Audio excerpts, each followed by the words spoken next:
4 साल मुल्क के साथ जो किया, तारीख में ऐसा जुल्म कभी नहीं हुआ।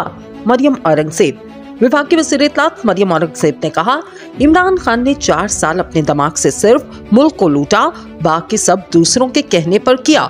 इमरान खान के इंटरव्यू पर रद्द अमल देते हुए मरियम औरंगजेब ने कहा, जनरल बाजवा ने तुम्हें और तुमने 22 करोड़ अवाम को ट्रक की बत्ती के पीछे लगाया हुआ था। तुम्हें कभी ISI ने दूसरों की करप्शन का बताया, कभी बाजवा ने बताया।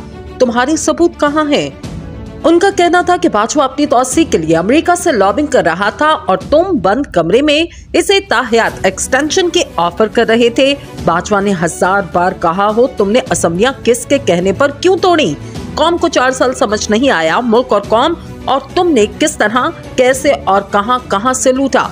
अवाम और मुल्क के साथ जो हुआ, तारीख में कहीं किसी मुल्क के साथ ये जुल्म नहीं हुआ। मुस्लिम लीग नून की रहनुमा और विभागीय वज़ीर इत्तलात मरियम औरंगजेब ने मजीद कहा, इमरान खान ने 4 साल सिर्फ अपनी बेगम और उनकी सहेली को नवाजा। 4 साल सिर्फ आटा, चीनी, बिजली, गैस माफिया को नवाजा। मुल्क में माशाल्लाह लगा दें का बयान फौरन पंडित फितने की असल नीयत और मकासद का सबूत है।